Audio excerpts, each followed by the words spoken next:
अस्सलाम वालेकुम, welcome back to my channel. और आज बहुत वीडियो कैंडिड रखेंगे और आज मैंने सोचा ये करूंगी कि मैं अभी बैठकर यहाँ पर अपने क्वेश्चंस पूछूंगी। क्वेश्चन करती हूँ इंस्टाग्राम पे कि आप लोगों को मुझसे क्या सवाल करने हैं। और जो मैंने अभी लास्ट Q&A किया है, मतलब जस्ट वो अभी चल ही रहा है, उसके आंसर्स मैंने दिए हुए हैं। उसमें जो क्वेश्चन रह गए मैं उसके जवाब यहाँ पर दूंगी, ठीक है, डिटेल्ड। क्योंकि वहां पे मेरे पास 1 मिनट का टाइम होता है तो मैं उसमें खत्म करने की कोशिश करती हूँ, लेकिन यहाँ पे मेरे पास बहुत सारा टाइम है तो मैं बहुत सारी बातें कर सकती हूँ। तो मैं अभी यहाँ पे शुरू करती हूँ पूछने के साथ ही कि आप लोगों को मुझसे सवाल क्या करना है, क्योंकि आप लोगों को मुझसे बहुत सारे सवाल करने हैं और मैं चाहती हूँ मैं सबके जवाब दे दूं और विल डू इट अगेन। अच्छा, मुझे एक बात बताओ कि तुम लोग कौन से सवाल चाहते हो कि जिसका मैं जवाब यूट्यूब वीडियो में डिटेल में दूं। मुझे वो सवाल अभी भेज दो ताकि I will do the video for you guys. जल्दी से जवाब भेज दो, ठीक है। Okay, bye. जब तक हमारे पास नए सवाल आते हैं तब तक हम पुराने सवालों के जवाब देते हैं। और बहुत से सवाल हैं, बहुत सी चीजें तुम लोग जानना चाहते हो मेरे बारे में, समझना चाहते हो मेरे बारे में जो मैं नहीं बता पाती हूँ। So I put it really candid mode. Okay, मैं एक बार फिर से यूट्यूब वीडियो पे, नई यूट्यूब वीडियो पे ये बात बता दूं कि मैं कनाडा कैसे आई 2 बच्चों के साथ। It must be a really long process और बहुत टाइम लगा होगा। आपने ये सब कुछ कैसे किया अकेले। मैं आप लोगों को एक बात बताऊं, मैं शादी करके कनाडा आई थी स्पॉन्सर्ड वीजा पे, ऑब्वियसली स्पाउसल वीजा पर, और उनके पास नेशनैलिटी थी। ऑब्वियसली मैं PR पर आई थी। फिर मेरे बच्चे दोनों यहीं पर हुए कनाडा में। तो इस वजह से जब मैं थोड़ा काफी हद तक हील हो गई, अम्मा बाबा के पास रही हूँ 1.5 साल तक आफ्टर डिवोर्स, और फिर जब मैं हील हो गई हूँ काफी हद तक, then I came to Canada. क्योंकि मेरा केस वगैरह सब खत्म हो गया था, केसेस भी चल रहे थे, तब भी रहना जरूरी था और हीलिंग भी बहुत जरूरी थी और किसी का साथ होना भी बहुत जरूरी था। तो अम्मा बाबा साथ थे उस वक्त, अल्हम्दुलिल्लाह माशाल्लाह, अभी भी साथ हैं, अल्लाह का शुक्र है, अल्हम्दुलिल्लाह। एक क्वेश्चन बहुत तुम लोग पूछते हो कि did you take any therapy and how did you get closure. मुझे क्लोजर की जरूरत नहीं पड़ी। मुझे क्लोजर की जरूरत क्यों नहीं पड़ी और कैसे नहीं पड़ी, मैं तुम लोगों को एक बात बोलती हूँ और बार बार बोलती हूँ, मैं माफ कर दो। माफ करने में ये नहीं होता कि तुमने उसको आजाद कर दिया, अब उसकी मर्जी, अब वो अपनी जिंदगी मजे में गुजारेगा। नहीं, ऐसा नहीं होता। माफ करने का मतलब ये है कि तुम उस चीज से आजाद होते हो। तुम जो उस ट्रॉमा को लेकर बैठे हुए हो, उस नफरत को लेकर बैठे हुए हो, जो उसको दिल खराब करके बैठे हुए हो, जो सोचे जा रहे हो कि उसके साथ कुछ होता भी होगा, वो बर्दाश्त कर रहा होगा, वो भुगत रहा होगा, नहीं रहा होगा, इस सब से तुम्हें आजादी मिल जाती है। और फिर तुम्हारे पास सिर्फ क्या रह जाता है, अपनी जात रह जाती है, अपनी जिंदगी रह जाती है, अपना फ्यूचर रह जाता है, अपना सोचना रह जाता है, अपना करना रह जाता है, अपने काम होते हैं, अपनी जिंदगी बनाने की तरफ तुम लग जाते हो। पहला काम, when I delivered Abu Bakar in the labour room, मैंने पहली ईमेल, मेरे पास अभी भी मौजूद है, मैंने पहली ईमेल उस इंसान को ये की थी कि तुमने जो जो मेरे साथ किया है ना अब तक, मैं उसको माफ करती हूँ। और मैं तुमसे भी माफी मांगती हूँ कि अगर तुम्हें मेरी कोई बात बुरी लग गई है, तुम्हें मेरी कोई बात बुरी तरह से हर्ट कर चुकी है, तो मुझे उसके लिए माफ कर दो। हो सकता है मेरे मुंह से गुस्से में कुछ निकला हो सकता है मैंने कोई गलत बात कर दी हो सकता है तुम किसी बात पे हर्ट हुए हो, मेरी किसी एक्ट से तुम हर्ट हुए हो, मुझे उसके लिए माफ कर दो। उससे हमारी डिवोर्स नहीं हुई थी। अबू बकर की डिलीवरी जब मेरी हुई है तब मैं डिवोर्स्ड नहीं थी, आई वॉज सेपरेटेड। लेकिन उसी वक्त मेरे जहन में एक चीज आई थी कि अगर इसके बावजूद, अगर जो है वो कांटेक्ट नहीं होता, मुझे अगर जगह जगह से अनब्लॉक नहीं करता, तो मैं उससे कभी कांटेक्ट नहीं करूंगी और मैं उसको अब कोई ईमेल नहीं करूंगी। और अबू बकर के साथ अगर उसने ये किया कि उसको नहीं देखा, तो मैं इसके लिए उसको माफ करने वाली कोई नहीं होती। ये अबू बकर और उसका मामला और अल्लाह का मामला, ये मैंने उस पर अल्लाह ताला पे छोड़ दिया। आप इंडिया कब आओगी? मेरे इख्तियार में बहुत कुछ चीजें अभी नहीं है, अल्लाह ताला जब भी करवा दे। मेरा दिल बहुत है, इंशाअल्लाह ताला मैंने नियत भी की हुई है, अगर अल्लाह ताला ने कभी भी मौका दिया तो मैं जरूर इंडिया आऊंगी, या फिर जब भी तुम लोग यहाँ आओ, या जब भी जैसा भी हो, जैसा भी कहीं भी मुलाकात हो सकती है। हम मुसलमान हैं, हम बेहतरीन और जगहों पे मिल सकते हैं इंशाअल्लाह ताला। हम लोगों का एक साथ जाना हो सकता है वहां पर, तो दुआएं करो इंशाअल्लाह ताला, अल्लाह ताला जहां मिलाए, बेहतरीन हालात में मिलाए, बेहतरीन तरीके से मिलवाए, बेहतरीन सर्कमस्टांसेस में मिलवाए। और जो मैं सोच रही हूँ, अगर हम लोग वहां मिल लें इंशाअल्लाह So it would be best, right? So yeah, inshallah. It is on my list. मेरे डिवोर्स में कॉन्फिडेंस खत्म. पहले तो सिर्फ शाय थी, लेकिन अब तो बात करना भी भूल गई हूं लोगों से. शायद ही तुम, अगर मेरी दोस्त स्कूल की ये देख रही होगी ना, तो मुझसे तो अकेले रोड क्रॉस भी नहीं होती थी. I was that kind of a person. Road cross नहीं होती. बहुत ज्यादा लड़के जहां पे खड़े हुए हो, जहां हुजूम में लड़के खड़े हुए हो, वहां से मुझसे गुजरा नहीं जाता था. ये मेरे बहुत ज्यादा वो वाली चीजें थी जो मैं बहुत बुरी तरह फेस करती थी, और मैं वहां फील करती थी ऐसा क्यों है मेरे साथ. और कॉन्फिडेंस जाता कैसे? कॉन्फिडेंस तब जाता है जब तुम्हें लगने लगे मेरे अंदर बहुत बड़ी कमी हो चुकी है, मेरे अंदर बहुत बड़ी कमी है. मेरे अंदर मुझे ऐसा फील होने लगे कि मेरी स्किन बहुत खराब हो गई है, बहुत ज्यादा पिंपल्स हैं, या फिर मुझे लगने लगे मैं बहुत मोटी हो गई हूं, या फिर मुझे ऐसा लगने लगे कि मैं बहुत काली हूं. ये हमारे दिए हुए सोसाइटल कॉम्प्लेक्सेस हैं जो हम लोग रोज की बेसिस पे फेस कर रहे होते हैं.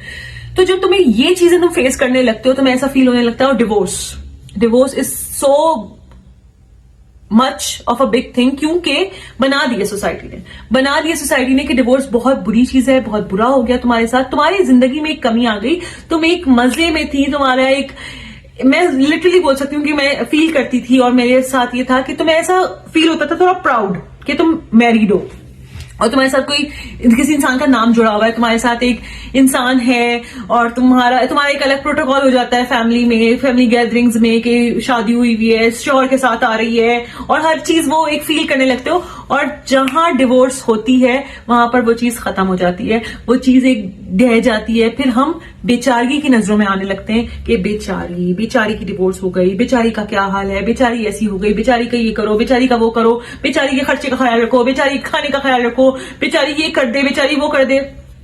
ये बेचारगी, और फिर बेचारगी थोड़े अरसे में नफरत में चेंज होने लगती है कि क्या है, क्यों आके बैठी हुई है, क्यों बैठी हुई है हमारे घर में, क्यों है ये हमारे साथ ऐसे.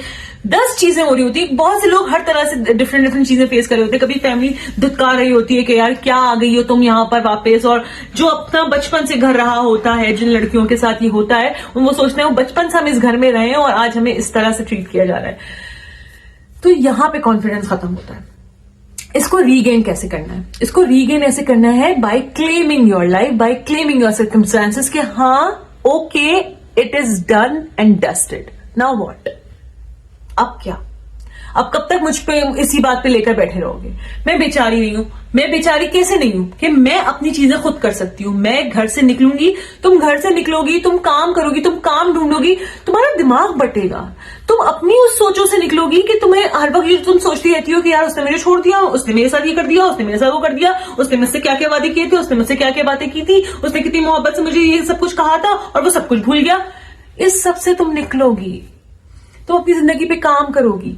मैंने पहला काम क्या शुरू किया था, सेपरेशन के पहले दिन जो मेरे जहन में आया था कि अब क्या, अब कैसे करना है, अब क्या होगा, अगर कुछ नहीं हुआ ठीक, अगर कुछ नहीं होता ठीक, अगर मैं सेपरेटेड, मेरे जहन में डिवोर्स नहीं थी, अगर मैं सेपरेटेड ही बैठी रही तो मैं क्या करूंगी. मुझे पता है कि वो जब तक साथ हूं तब तक खर्चा पानी चल रहा था, लेकिन जब साथ नहीं हो तो मुझे पता है क्या क्या मिलेगा और क्या होगा. मैंने सोचना शुरू किया कि क्या कर सकती हूँ. मैंने अपने बहनों से बात की, मैंने अपनी ब्रदर इन लॉ से बात की, मैंने उससे पूछा मैं क्या कर सकती हूँ. उसने मुझे गाइड किया कि आप ये कर सकते हो, आप ये पढ़ सकते हो, आप ये कर सकते हो, अगर आपका इंटरेस्ट है तो. मैंने पढ़ना शुरू किया उस सेपरेशन के पीरियड में, जब मुझे डिवोर्स का पता भी नहीं था कि होगी या नहीं होगी. मैंने पढ़ना शुरू किया. मैंने बहुत सी चीजों में, क्योंकि प्रेग्नेंट थी ऑब्वियसली, नमाजों की पाबंदी शुरू की, नमाजें मुस्तकिल अल्लाह ताला से मांगना शुरू किया, जिक्र शुरू किया, इस्तिग़फ़ार शुरू किया. मैं इस चीज से निकलना उसी वक्त शुरू हो गई कि मुझे चीजें अच्छी नजर आ नहीं रही थी आगे, तो मुझे समझ में आ रहा था कि मुझे कुछ ना कुछ करना है. कॉन्फिडेंस वहां गेन होता है जब तुम ये क्लेम करने लगते हो कि अब मेरी जिंदगी यही है, अब मुझे इसके साथ ही रहना है, मुझे ऐसे ही रहना है, मुझे ऐसे ही चलना है, और मुझे आगे जिंदगी को ऐसे ही बढ़ाना है. तुम्हें किसी और को आके तुम्हें कोई ना बताए कि यार तुम्हारी जिंदगी बहुत खराब हो गई है. ठीक है, खराब नहीं हुई है, ठीक है, अल्लाह का शुक्र है. अभी भी एक बहुत बड़ा धक्का लगा है लाइफ में, एक बहुत बड़ा हर्डल आया है, एक बहुत बड़ा एक स्पीड ब्रेकर जो था वो आ गया है. वो स्पीड ब्रेक कर रहा है, उस तरह लाइफ नहीं फ्लो कर रही जिस तरह जिंदगी को सोचा हुआ था. तो बस अब जिस तरह कर रही है उसको उस तरह लेके जाना है. इसको एक्सेप्ट करो और अपनी जिंदगी को आगे बढ़ाओ। मेरा कॉन्फिडेंस तब मेरी जिंदगी में वापस आना शुरू हो गया जब मैंने एक्सेप्ट कर लिया कि मैं डिवोर्स हूं और मेरे 2 बच्चे हैं और मैं एक सिंगल मदर हूं और मैं बेचारी नहीं, ना मुझे सोसाइटी बेचारी बना सकती है। There where I got the confidence. सरोबा, आप कौन सा दुरूद शरीफ पढ़ती हो? तो मैं जो रोजाना के बेसिस पर मतलब चलते फिरते पढ़ी होती हूँ, वैसे तो मैं दुरूद इब्राहिमी भी बहुत पढ़ती हूँ, लेकिन मैं जो चलते फिरते पढ़ती हूँ वो सल्लल्लाहु अला मोहम्मद सल्लल्लाहु अलैहि वसल्लम। ठीक है। और नेक्स्ट क्वेश्चन है, आपके एक्स हस्बैंड ने बच्चों की कस्टडी नहीं ली? अल्लाह का शुक्र अदा करो, अल्हम्दुलिल्लाह बोलो यार। कस्टडी तो मैं कभी देती भी नहीं। मैंने अल्लाह ताला से बोला था, अल्लाह ताला कस्टडी तो हमें देनी नहीं है उसको। ठीक है, इज इट सफिस, मतलब इतना काफी है। मैंने अल्लाह ताला से बात की हुई थी, अल्लाह ताला कस्टडी नहीं, बच्चे मेरे पास प्लीज। सरूबा में ट्रिगर जल्दी हो जाती हूं, फिर उन बातों को लेकर बहुत दिन तक सोचती हूं और हर्ट हो जाती हूँ। ट्रिगर हो जाती हो, वो तुम्हारी इस वक्त वो चल रहा है, जाहिर है। तुम अगर ट्रॉमेटाइज्ड हो, तुम अगर ग्रीफ में हो, तुम्हारा ये नॉर्मल रिएक्शन है कि तुम ट्रिगर जल्दी होती हो, तुम्हें छोटी छोटी बातें बहुत ज्यादा जो है वो इफेक्ट कर देती हैं। दैट्स नॉर्मल, इसको नॉर्मल रखो, इसको इतना ज्यादा सर पे सवार करने की जरूरत नहीं है। ठीक है, बट हर कोई रिएक्शन के काबिल नहीं होता। इस बात को समझो कि हर किसी को रिएक्शन नहीं दिया जाता। अगर कोई तुमसे उल्टी सीधी बेकार की बातें करता है तो उसको वैसे ही ट्रीट करो, लेकिन अपने इमोशंस को काबू रखते हुए। गुस्सा बहुत आता है, आई नो, चिड़चिड़ापन बहुत शदीद होता है इस वक्त, आई नो, लेकिन तुम्हें बताऊं क्या करना है।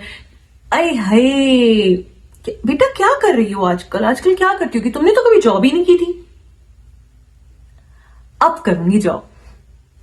मतलब मुझे नहीं आती हंसी, मुझे उस टाइम पे मुझे इतनी हंसी नहीं आती थी, मैं इतना स्माइल नहीं कर पाती थी, लेकिन मैं जान के ना ऐसे लोगों के सामने स्माइल करती हूँ। मैं जान के, जिनको लगता है मुझे लगेगी आग, इनको आग ही लगा दो, ये जल जल के पागल हो जाएंगे। यार ये इसके साथ क्या हुआ है, इसके साथ तो बेहतर हो गया, इसके साथ तो सब बहुत अच्छा हो गया, आपने इसको छोड़ा क्यों? ये तो बेहतर हो गई, ये तो बेहतरीन बन गई, अपना बेहतरीन वर्जन आया इसका सामने। मेरे बच्चे के न्यूटेला के कुकीज के निशान को इग्नोर कीजिए, क्योंकि ये रोज का है। हमारे किसी न किसी दीवार के किसी न किसी पीस पर आपको ये नजर आता रहेगा। खैर, ओके, नेक्स्ट क्वेश्चन की तरफ बढ़ते हैं। आपको अपने बच्चों को देखकर उसके अब्बा की याद नहीं आती? किसी की तो शक्ल उसके अब्बा से मिलती होगी। अरे यार, शक्ल क्या, हरकतें भी मिलती हैं अब्बाओं से। इनकी भी अपने अब्बा से बहुत चीजें मिलती हैं, लेकिन आती है याद, बिल्कुल याद भी करती हूँ, सोचती भी हूँ, 1-2 मिनट का पॉज लेती हूँ, फिर बढ़ जाती हूँ आगे। याद है, आएगी। अल्लाह का शुक्र है, अल्हम्दुलिल्लाह, मेमोरीज जो है वो बहाल है, मेमोरीज जो है वो खत्म नहीं हुई है। अल्लाह का शुक्र है, मेमोरी लॉस नहीं हुआ है। अल्लाह का बहुत करम है, अल्लाह का बहुत एहसान है, तो याद तो आएगी। अल्हम्दुलिल्लाह मैं कुछ नहीं भूली हूँ। मेरे अंदर भूलने की बीमारी नहीं है, अल्लाह का शुक्र है। घर से काम कैसे करें? मेरे छोटे छोटे बच्चे हैं, I also want to work from home. ये बहुत पूछते हो तुम लोग, बहुत ज्यादा ये सवाल करते हो, तो उसका सीधा सीधा जवाब ये है कि ऐसे स्किल्स पे काम करो, ऐसी चीजों पर काम करो, अपनी प्रोफाइल्स बनाओ, लिंक्डइन पर अपनी प्रोफाइल बनाओ, इंडीड पर, और उससे जो है वो अपने प्रोजेक्ट्स उस पर अपलोड करो, जो भी तुम सीखने में तुमने बनाए हैं, जो भी तो अपनी अपग्रेडेड रखो हर चीज, अपनी अपडेटेड रखो हर चीज, सॉरी, और उस पे काम करते रहो। इंशाल्लाह ताला जो है वो आएंगी अपॉर्चुनिटीज। और अगर कोई जानने पहचानने वाला है इस फील्ड में, तो बस उनको बोलो कि मुझे चाहिए काम, मुझे 2 काम चाहिए, छोटे से छोटा काम दो, 1000 रुपए ही क्यों ना दे रहे हो तो मुझे, लेकिन मुझे काम दो। I need work. उनसे बस पीछे लग जाओ और काम लेकर आओ, मतलब काम करो, क्योंकि काम करते रहोगे ना, अगर स्किल डेवलप कर लिया है और फिर काम करते रहोगे और काम मिलता रहेगा, तो तुम बहुत ज्यादा एक्सेल कर सकते हो बनिस्बत इस बात के कि अगर तुमने सिर्फ सीख लिया और तुम फिर बैठ गए हो। अगर तुमने सीख लिया और बैठ गए हो तो वो खत्म हो जाना है। अगर तुम काम करते जा रहे हो ना, तो उसमें तुम बेहतर होते जाओगे। हर स्किल का यही है।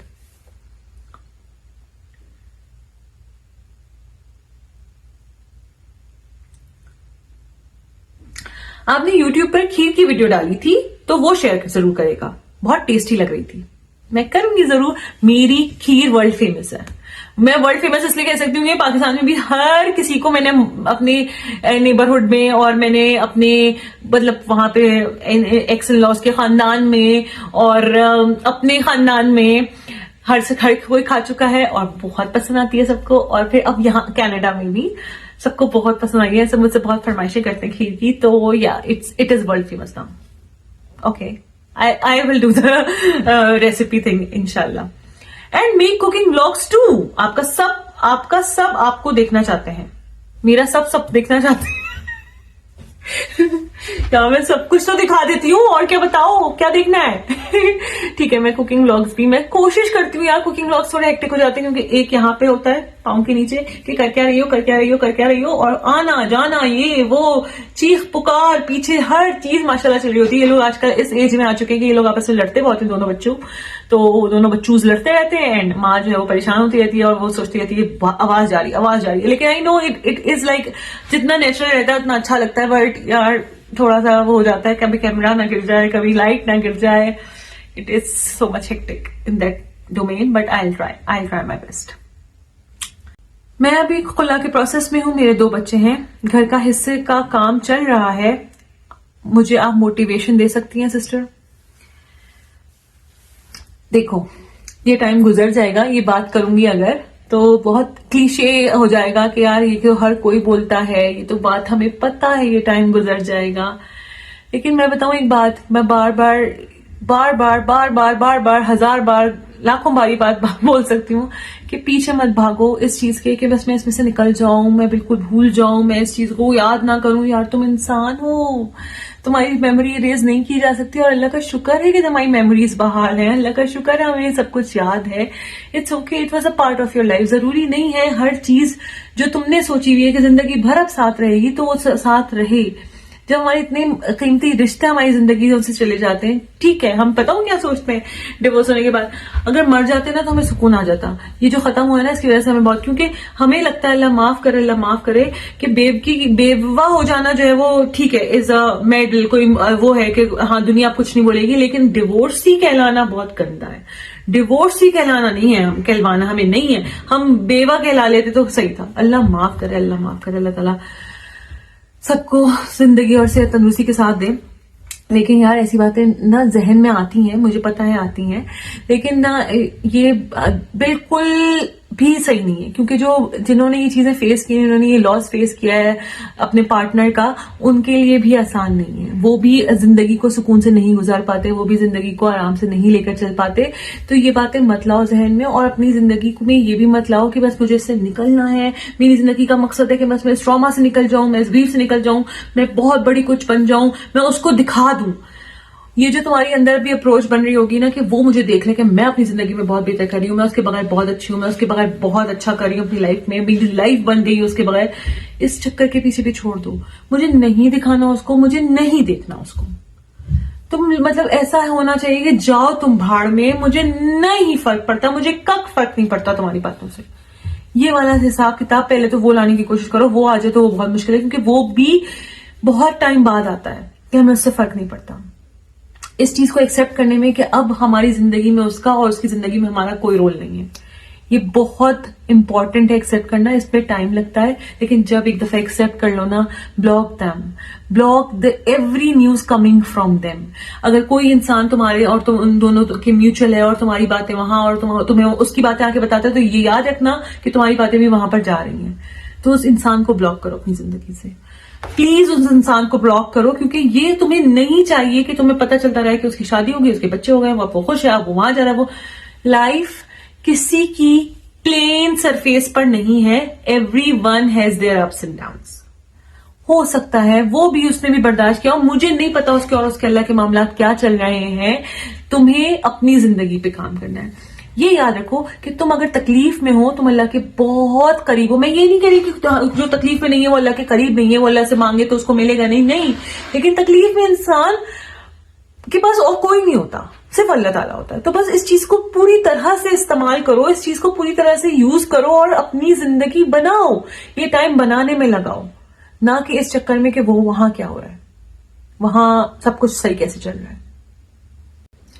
रिश्तों को कैसे निभाना है, this question I just got. रिश्तों को कैसे निभाना है जिसमें हम अपनी वैल्यू भी ना खोएं, क्योंकि रिश्ते निभाते निभाते हम खुद की वैल्यू खो देते हैं। बाय सेटिंग योर बाउंड्रीज, अपनी बाउंड्रीज पहले से सेट रखो, और वो किसी के लिए नहीं हिलनी चाहिए, किसी के लिए भी नहीं। तुम्हारा जो अपना टाइम है, जो तुम्हें अपने दोस्तों के साथ चाहिए, तुम्हें अपना एक टाइम है कि तुम अपना गुजारना चाहती हो, तुम्हें अपना बाहर जाना है without your partner, without your kids, without, यार ये बहुत जरूरी है। मतलब मैं तुम्हें बोलूं अगर कि मैं तुम्हें ये बोलूं कि यार नहीं, उसी इंसान के साथ बाहर आया जाया करो, उसी इंसान के साथ घुमा फिरा करो, तुम फ्रेश हो जाओगी, नहीं, ऐसा नहीं होता। हमें उनसे भी ब्रेक चाहिए होता है, हमें उनसे थोड़ा ब्रेक इन द सेंस कि हमें थोड़ा सा दूर रहना होता है। हमें एक दूसरे की तरफ आने की, एक दूसरे की तरफ जाने की, एक दूसरे से मिलने की दोबारा एक्साइटमेंट और बढ़ती है। इससे थोड़ा ब्रेक लिया करो, अपना बाहर घुमा फिरा करो, अपना आउटिंग करके आओ, अपनी कॉफी पीकर आ जाओ, अपना किसी बुक स्टोर में जाके बुक रीड करो, जाके वहां बैठ के कुछ करो, अपनी टैबलेट पे कोई ड्राइंग बनाओ, कुछ भी करो। Just go out and do it for your self, do it alone with nobody around, कोई भी जानने वाला ना हो।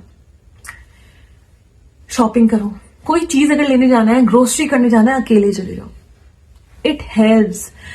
अच्छा, ये तो बाउंड्रीज में आ गया कि हाँ ये तुम्हें अपना एक सेट रखना है। अपनी चीजें जो तुमने अपने दिमाग में रखी हुई है कि तुम्हें अपनी जिंदगी में करनी है, पढ़ना है तो मुझे पढ़ना है, उसमें मेरी बच्चे हो जाते हैं, मेरी शादी हो जाती है, मेरे क्या आगे पीछे मामला चल रहे हैं, वो चीज मेरी डिस्टर्ब नहीं होनी चाहिए। This is my thing and I need to do this.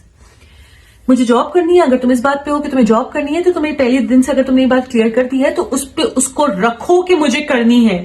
तुम अगर यहां पर ढीली पड़ोगी ना कि हाँ नहीं यार मैं नहीं करती हूँ, छोड़ देती हूँ और मैं बाद में देख लूंगी, अभी मैं अपने घर जरूरी है, घर जरूरी है, घर में भी रिस्पॉन्सिबिलिटीज बांटो।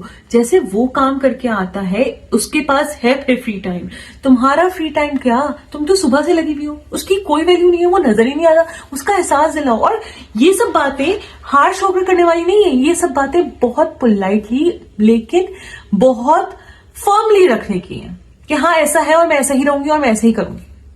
खुद ढीली मत पड़ना, खुद ढीली मत पड़ जाना कि हाँ ये मैंने ही छोड़ दिया था, मैंने, फिर वो यही बोलेंगे तुमने ही छोड़ दिया, मैं तो नहीं कहा था, तुमने छोड़ा था, तुम्हारी मर्जी थी, अब तुम्हें करना है, तुम्हारी मर्जी है। नेवर लेट देम से दिस, ये तुम्हारे ऊपर है। और अपने आप का ख्याल रखो, चाहे वो फिजिकली हो, चाहे वो अपीयरेंस वाइज हो, कुछ भी हो, चाहे वो मेंटली हो, अपना ख्याल रखो, अपने आप को सबसे ऊपर रखो। मेंटल हेल्थ तो ये हो गई, तुमने अपना टाइम निकाला है, तुमने पढ़ने का सोचा हुआ है, तुमने जॉब का सोचा हुआ है, तुमने अपनी जिंदगी को कुछ बनाने का सोचा हुआ है, तुमने किसी स्किल पे काम करने का सोचा हुआ है, तुम्हें किसी चीज का शौक था हमेशा से, तुमने वो शौक पूरा करने का सोचा हुआ है। ये तो तुम्हारी मेंटल हेल्थ हो गई। तुम्हारी फिजिकल हेल्थ का क्या? तुम्हें अगर लग रहा है कि तुम बिल्कुल आउट ऑफ शेप जा रही हो, तुम्हारी स्किन बहुत खराब हो रही है, तुम बिल्कुल अच्छा नहीं लग रही हो, अपने आप को खुद अपने आप को बहुत जरूरी है, ठीक है? अगर तुम्हें ऐसा लग रहा है तो प्लीज उस पर काम करो, उसमें आपको छोड़ मत दो। अगर तुम अपना ख्याल रखती थी शादी से पहले तो अब भी रखो, अब भी अपना ख्याल रखो, अपनी केयर करो, अपनी नींद का ख्याल रखो, अपनी नींद का ख्याल रखो। उससे पूरी बॉडी इफेक्ट होती है, पूरा माइंड इफेक्ट होता है, तुम्हारा ब्रेन इफेक्ट होता है, तुम्हारी हर हरकत इफेक्ट होती है, तुम्हारे मूड्स इफेक्ट होते हैं। अपनी नींद का ख्याल रखो। सिर्फ तुम्हारी जिम्मेदारी नहीं है कि बच्चों को लेकर बैठे रहना है, तुम्हें उसको बताना है कि तुम्हारा भी काम है। जब अगर वो ऑफिस से आ गया और तुम्हारे पास वो तुम्हें एक वो मिलता है, एक ब्रैकेट मिलता है कि तुम्हारे पास ये टाइम है, तो तुम बच्चों को उसको पकड़वाओ और सो जाओ, क्योंकि तुम्हें पता है कि तुम्हें रात को जागना है बच्चों के साथ, वो नहीं जाग सकता रात को, उसको ऑफिस से अगले दिन, तो तुम जो है वो उसको पकड़वाओ बच्चों और सो जाओ। यार मतलब ठीक है, अगर आप सही रहोगे तो आपका घर सही रहेगा ना। अगर आप अच्छे मेंटल स्पेस पे रहोगे तो आपके आसपास के रिश्ते भी आपसे खुश रहेंगे ना। अगर आप चिड़चिड़ा रहोगे, आप हर वक्त तंग रहोगे, आप नैग करते रहोगे, आप जो है वो क्रैंकी रहोगे, तो लोग आपसे चिड़ेंगे, लोग आपसे तपेंगे, रिश्ते खराब ही होंगे। तो इससे बेहतर है कि पहले उसको खराब होने से बचाने के लिए कि अपनी बातें डिलीवर करो, जो तुम्हें लगता है अपनी बातें रखा करो पॉइंट टू पॉइंट। इसके लिए बदतमीज होना जरूरी नहीं है, इसके लिए हार्श, बदतमीजी, गुस्सा, चीख पुकार जरूरी नहीं है। इसके लिए जरूरी है just to deliver your thing in a very polite way, in a very polite but firm way, कि मुझे ये जरूरत है, मुझे ये करना है। हीलिंग होगी, बहुत ज्यादा सवाल है कि हीलिंग कैसे हो डिवोर्स के बाद। तो हीलिंग होगी डिवोर्स के बाद, लेकिन रातों रात नहीं होगी। Depends on you. अगर तुम उसी लूप में हो कि वो तो आगे नहीं बढ़ गया, उसने तो शादी नहीं कर ली, वो तो रिश्ते नहीं देख रहा, चलो अच्छा पता चल भी गया कि देख रहा है, मेरा वाला ये था, मेरा हिसाब की किताब ये था, मैं जिंदगी में मैंने बद्दुआ नहीं दी किसी को भी, मुंह खोल के वहां से किसी इंसान को मैंने बद्दुआ नहीं दी उसके साथ ऐसा हो जाए। लेकिन कुछ लोगों को मैंने माफ भी नहीं किया, कुछ लोगों ने मुझे डीपली हर्ट किया तो मैंने उनको माफ भी नहीं किया, लेकिन मैं उनके ऊपर नजर भी नहीं रखती कि अब उनकी जिंदगी में चल क्या रहा है। अगर अल्लाह ताला को मुझे दिखाना होगा, मुझे बताना होगा, मुझे एहसास दिलाना होगा कि ऐसा हुआ है या कुछ भी हुआ है, तो मुझे वो भी नहीं पता। मैं क्यों सोचती हूँ कि मुझे नहीं पता करना कि उनकी जिंदगी में क्या चल रहा है, क्योंकि मुझे पता है मेरी नेचर क्या है। अगर मैंने सुना ना वो तकलीफ में, मैं उनके लिए दुआ कर दूंगी, मुझे पता है मैं उनके लिए दुआ कर दूंगी, सिर्फ और सिर्फ अपने अल्लाह को खुश करने के लिए, अपने आप की जिंदगी की आसानियों के लिए। मैं उस इंसान के लिए, जिसका मुझे पता चला है कुछ चल रहा है बुरा, मैं उसके लिए दुआ कर दूंगी। तो मुझे पता ही नहीं करना कि क्या चल रहा है, मुझे नहीं मालूम करना, मुझे नहीं जानना कि उनकी जिंदगियां कहां पर हैं, कैसे हैं, क्या गुजार रहे हैं, क्या कर रहे हैं, उनकी जिंदगी है। अपनी जिंदगी में अगर हील होना है तो सबसे पहले वहां से आने वाली सारी चीजों को ब्लॉक करो, पहली बात। दूसरी बात ये कि अपनी जिंदगी को आगे के बारे में सोचो कि अब क्या करना है, और ऐसा नहीं कि इन नियर फ्यूचर मुझे ये उखाड़ लेना है, मुझे तो जिंदगी अपनी बहुत अय्याशी में अब गुजारनी है। मैं अभी ये नहीं कह रही हूं, क्योंकि तुम इतनी ट्रॉमेटाइज हो, अगर तुम इतना आगे का सोचोगी फिर तुम नेक्स्ट बात ये सोचोगी कि ऐसा तो मैं कर ही नहीं सकती, मैं तो ऐसा कभी कर ही नहीं सकती, मैं क्या बकवास सोच रही हूँ, मैं ऐसा कर ही नहीं सकती, मैं इस हालत में ही नहीं हूँ, मेरे पास ये नहीं है, मेरे पास वो नहीं है, मैं बाहर नहीं निकल सकती, मेरे पास कॉन्फिडेंस नहीं है, मेरे पास पैसे नहीं है, मेरे पास गाड़ी नहीं है, मैं बाहर धक्के नहीं खा सकती, मैं इस तरह नहीं निकल सकती, मेरे पास बच्चा भी है, मुझे बच्चे को भी देखना है, मुझे बच्चे का भी खाना करना है, मुझे बच्चे को भी चलाना है। तुम इस चक्कर में पड़ोगी बहुत आगे का सोच के, और फिर तुम रुक जाओगी। तो मैं बताऊं क्या सोचना है, तुम्हें नेक्स्ट डे सोचना है, तुम्हें नेक्स्ट डे क्या करना है, तुम्हें ये सोचना है, तुम्हें आज का दिन तुम्हें किस तरह से अपनी जिंदगी पे एक इतना सा आधा घंटा, सिर्फ आधा घंटा अपनी जिंदगी पे लगाते हुए सोचना है। तुम पड़ी रहती हो, तुम्हें जगह जगह एक ट्रॉमा से गुजरने के बाद बॉडी आपकी किस तरह इफेक्ट होती है कि जगह जगह दर्द होने लगता है, हर जगह हर बॉडी का पार्ट आपका जो है वो टूटने लगता है, हर बॉडी के पार्ट में आपके अजीब अजीब से दर्द शुरू हो जाते हैं जो आपको जिंदगी में कभी नहीं हुए, लेकिन उस ट्रॉमा से गुजर कर आपको हो रहे होते हैं। उस डर से कैसे निकलना है, मुझे आज ये सोचना है। और मैंने उसको सोचा था, मैंने अपनी जिंदगी में भी ये काम किया था कि मैंने उसको सोचा था, और मैंने सोचा था मुझे जिम जाना है। मुझे ऐसे दर्द कभी नहीं हुए, मैं इतनी कमजोर कभी भी नहीं रही, मैं इतनी फिजिकली वीक कभी फील नहीं किया। मुझे जिम जाना है और मुझे अपनी स्ट्रेंथ पे काम करना है। और जब मैंने अपनी स्ट्रेंथ पे काम करना शुरू किया, everything start to feel better. Gym जाने से मेंटली बहुत फर्क पड़ता है, ठीक है, बहुत ज्यादा ऐसा नहीं होता, बिल्कुल शिफ्ट हो जाता है, लेकिन पड़ता है फर्क। आप एक्टिव हो जाते हो तो आपका बैठने का दिल नहीं चाहता, आपका दिल चाहता है आप कुछ करते रहो, आप चले जाओ, आप यहां निकल जाओ, वहां करो, आप अपना कुछ काम कर लो, आप अपने काम निकाल के करो, दैट हैपेंस, और दिमाग डाइवर्ट हो जाता। नेक्स्ट मेरे पास आया हुआ है कि अपनी ड्रेसिंग सेंस की वीडियो बनाओ। ओके, मैं कोशिश करूंगी। मेरा ड्रेसिंग सेंस आजकल पता नहीं, मुझे बहुत क्यूट चीजें पसंद आ रही है, क्योंकि मेरे बच्चों को बहुत क्यूट चीजें पसंद आई। तुम लोगों को पता है मैंने अभी वो जो ड्रेस पहना था लास्ट, और मैं मूवी मैं बच्चों को जो लेकर गई थी प्ले एरिया, तब जब मैंने वो ड्रेस पहना था तो मैं आई जैसी ना रेडी होके, तो फाइक मुझे बोलता है कि मम्मा बिल्कुल स्कूल गर्ल लग रही हो, बहुत क्यूट लग रही हो। And I was so happy, क्योंकि मोटी तो भैंस तो हो चुकी हूँ मैं, लेकिन फिर भी मैं अपने आप को खुद बोल सकती हूँ, मुझे कोई नहीं बोल सकता। लेकिन उसकी ये बात सुन के मुझे बहुत अच्छा लगा, आई फेल्ट वेरी नाइस। तो मेरा आजकल क्यूट चीजों की तरह ज्यादा ध्यान है बच्चों की वजह से, शायद या मेरा बचकाना ही दिमाग है भाई, मैं क्यों एक्सेप्ट करूं इस बात को कि I am a little kid at heart. Why do you prefer staying in Canada than Pakistan, where you can have a family support? Family support है बिल्कुल पाकिस्तान में, बिल्कुल सही बात है, फैमिली सपोर्ट है तो क्यों पाकिस्तान में नहीं रहती और कनाडा में क्यों रह सकती, जबकि मैं कभी भी जा सकती थी, मेरे पास था वो चीज। लेकिन मेरे साथ एक चीज हुई, मैंने अबू बकर की फर्स्ट सर्जरी करवाई। अबू बकर क्लेफ्ट लिप एंड पैलेट के साथ हुआ था, तो जब क्लेफ्ट लिप की सर्जरी करवाई मैंने पाकिस्तान में ही करवाई थी, और मैंने अपनी इज्जत, मेरे जहन में था कि मुझे कनाडा से करवानी, पता नहीं मेरे जहन में कुछ अजीब सा था उस वक्त कि मुझे पाकिस्तान से नहीं करवाई। और मैंने बहुत बड़े डॉक्टर के, इस चीज के स्पेशलिस्ट डॉक्टर जो कराची में है, मैंने उनके पास जाके वो सर्जरी करवाई थी। लेकिन फिर भी अबू बकर का मैंने वो गैप ज्यादा जो था वो उसको कम करने के लिए एक टाइम देते हैं, उस टाइम फ्रेम में मैंने उस गैप को बहुत टाइनी कर दिया था। उसके साथ कुछ चीजें करनी होती हैं, तो वो बहुत टाइनी हो चुका था। उसके बावजूद अबू बकर की नोज जो है उन्होंने टेढ़ी रखती, और उसके लिप्स जो है वो ऊपर नीचे ओवरलैप हुए हैं। यहां पर जितना भी बड़ा गैप हो बच्चे के लिप में, उस क्लेफ्ट में जितना ही बड़ा उसने गैप क्यों ना क्रिएट किया हुआ, मैंने कितने बच्चे देखे, मेरी दोस्तियां हुई हैं क्लेफ्ट क्लिनिक में और अम्माओं से और सबसे, मैंने उनके रिजल्ट देखे हैं। बच्चे का पता ही नहीं चल रहा कि क्या ट्रिप था। अबू बकर का पता चलता है। Then and there I decided to shift to Canada, इंशाल्लाह ताला। और मैंने वहां पर नियत कर ली थी अल्लाह ताला से, और मेरी दुआ थी अल्लाह ताला से कि मैं उसकी पैलेट की सर्जरी जो है वो कनाडा में करवाऊं। क्यों? क्योंकि फिर बोलने का मसला ना हो उसको आगे, कोई भी उसको ऐसा ना हो कोई साउंड निकालने में प्रॉब्लम हो कुछ भी।